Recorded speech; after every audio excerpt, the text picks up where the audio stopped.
மத்தேயு 23ஆம் அதிகாரம். பின்பு இயேசு ஜனங்களையும் தம்முடைய சீஷர்களையும் நோக்கி, வேதபாரகரும் பரிசேயரும் மோசேயினுடைய ஆசனத்தில் உட்கார்ந்திருக்கிறார்கள். ஆகையால் நீங்கள் கைக்கொள்ளும்படி அவர்கள் உங்களுக்கு சொல்லுகிற யாவையும் கைக்கொண்டு செய்யுங்கள். அவர்கள் செய்கையின்படியோ செய்யாதிருங்கள். ஏனெனில் அவர்கள் சொல்லுகிறார்கள், சொல்லியும் செய்யாதிருக்கிறார்கள். சுமப்பதற்கரிய பாரமான சுமைகளை கட்டி மனுஷர் தோள்களின் மேல் சுமத்துகிறார்கள். தாங்களோ ஒரு விரலினாலும் அவைகளை தொடமாட்டார்கள். தங்கள் கிரியைகளையெல்லாம் மனுஷர் காண வேண்டுமென்று செய்கிறார்கள். தங்கள் காப்பு நாடாக்களை அகலமாக்கி, தங்கள் வஸ்திரங்களின் தொங்கல்களை பெரிதாக்கி, விருந்துகளில் முதன்மையான இடங்களையும், ஜெப ஆலயங்களில் முதன்மையான ஆசனங்களையும், சந்தை வெளிகளில் வந்தனங்களையும், மனுஷரால் ரபி ரபி என்று அழைக்கப்படுவதையும் விரும்புகிறார்கள். நீங்களோ ரபி என்று அழைக்கப்படாதிருங்கள். கிறிஸ்து ஒருவரே உங்களுக்கு போதகராய் இருக்கிறார். நீங்கள் எல்லாரும் சகோதரராய் இருக்கிறீர்கள். பூமியிலே ஒருவனையும் உங்கள் பிதா என்று சொல்லாதிருங்கள். பரலோகத்தில் இருக்கிற ஒருவரே உங்களுக்கு பிதாவாய் இருக்கிறார். நீங்கள் குருக்கள் என்று அழைக்கப்படாதிருங்கள். கிறிஸ்து ஒருவரே உங்களுக்கு குருவாய் இருக்கிறார். உங்களில் பெரியவனாய் இருக்கிறவன் உங்களுக்கு ஊழியக்காரனாய் இருக்க கடவன். தன்னை உயர்த்துகிறவன் தாழ்த்தப்படுவான், தன்னை தாழ்த்துகிறவன் உயர்த்தப்படுவான். மாயக்காரராகிய வேதபாரகரே பரிசேயரே உங்களுக்கு ஐயோ! மனுஷர் பிரவேசியாதபடி பரலோக ராஜ்யத்தை பூட்டி போடுகிறீர்கள். நீங்கள் அதில் பிரவேசிக்கிறதுமில்லை, பிரவேசிக்க போகிறவர்களை பிரவேசிக்க விடுகிறதும் இல்லை. மாயக்காரராகிய வேதபாரகரே பரிசேயரே உங்களுக்கு ஐயோ! பார்வைக்காக நீண்ட ஜெபம் பண்ணி விதவைகளின் வீடுகளை பட்சித்து போடுகிறீர்கள். இது நிமித்தம் அதிக ஆக்கினையை அடைவீர்கள். மாயக்காரராகிய வேதபாரகரே பரிசேயரே உங்களுக்கு ஐயோ! ஒருவனை உங்கள் மார்க்கத்தான் ஆக்கும்படி சமுத்திரத்தையும் பூமியையும் சுற்றித் திரிகிறீர்கள். அவன் உங்கள் மார்க்கத்தான் ஆனபோது அவனை உங்களிலும் இரட்டிப்பாய் நரகத்தின் மகனாக்குகிறீர்கள். குருடரான வழிகாட்டிகளே உங்களுக்கு ஐயோ! எவனாகிலும் தேவாலயத்தின் பேரில் சத்தியம் பண்ணினால் அதனால் ஒன்றுமில்லை என்றும், எவனாகிலும் தேவாலயத்தின் பொன்னின் பேரில் சத்தியம் பண்ணினால் அவன் கடனாளி என்றும் சொல்கிறீர்கள். மதிகேடரே, குருடரே, எது முக்கியம்? பொன்னோ, பொன்னை பரிசுத்தமாக்குகிற தேவாலயமோ? மேலும் எவனாகிலும் பலிபீடத்தின் பேரில் சத்தியம் பண்ணினால் அதனால் ஒன்றுமில்லை என்றும், எவனாகிலும் அதன் மேல் இருக்கிற காணிக்கையின் பேரில் சத்தியம் பண்ணினால் அவன் கடனாளி என்றும் சொல்கிறீர்கள். மதிகேடரே, குருடரே, எது முக்கியம்? காணிக்கையோ, காணிக்கையை பரிசுத்தமாக்குகிற பலிபீடமோ? ஆகையால் பலிபீடத்தின் பேரில் சத்தியம் பண்ணுகிறவன் அதன் பேரிலும் அதன் மேலுள்ள எல்லாவற்றின் பேரிலும் சத்தியம் பண்ணுகிறான்.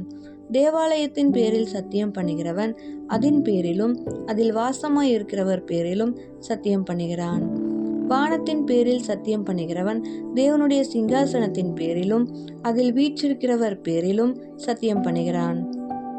மாயக்காரராகிய வேதபாரகரே பரிசேயரே உங்களுக்கு ஐயோ! நீங்கள் ஒர்த்தலாமிலும் வெந்தயத்திலும் சீரகத்திலும் தசமபாகம் செலுத்தி நியாயப்பிரமாணத்தில் கற்பித்திருக்கிற விசேஷித்தவைகளாகிய நீதியையும் இரக்கத்தையும் விசுவாசத்தையும் விட்டுவிட்டீர்கள். இவைகளையும் செய்ய வேண்டும், அவைகளையும் விடாதிருக்க வேண்டுமே. குருடரான வழிகாட்டிகளே, கொசு இல்லாதபடி வடிகட்டி ஒட்டகத்தை விழுங்குகிறவர்களாய் இருக்கிறீர்கள். மாயக்காரராகிய வேதபாரகரே பரிசேயரே உங்களுக்கு ஐயோ!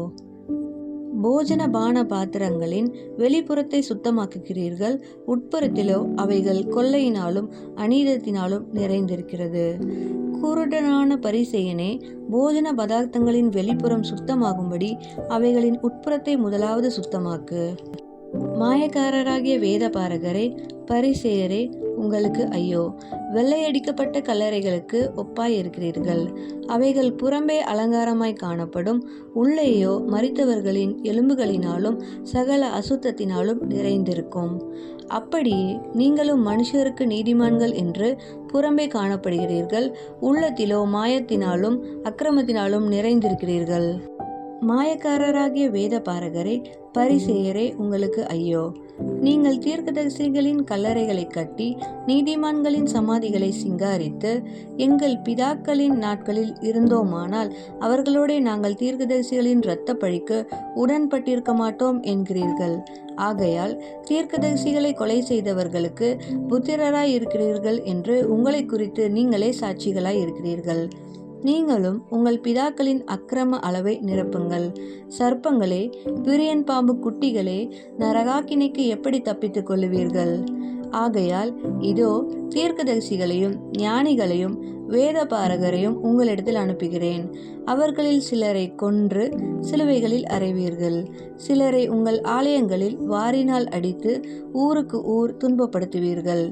நீதிமானாகிய ஆபேலின் இரத்தம் முதல் தேவாலயத்துக்கும் பலிபீடத்துக்கும் நடுவே நீங்கள் கொலை செய்த பரகியாவின் குமாரனாகிய சகரியாவின் இரத்தம் வரைக்கும் பூமியின் மேல் சிந்தப்பட்ட நீதிமான்களின் இரத்த பழியெல்லாம் உங்கள் மேல் வரும்படியாக இப்படி செய்வீர்கள். இவைகளெல்லாம் இந்த சந்ததியின் மேல் வரும் என்று மெய்யாகவே உங்களுக்கு சொல்கிறேன்.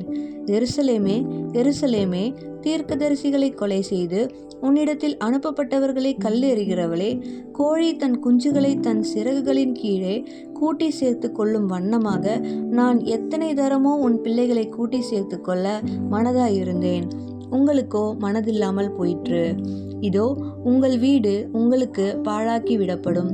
கர்த்தருடைய நாமத்தினாலே வருகிறவர் ஸ்தோத்தரிக்கப்பட்டவர் என்று நீங்கள் சொல்லும் அளவும் இது முதல் என்னை காணாதிருப்பீர்கள் என்று உங்களுக்கு சொல்கிறேன் என்றார்.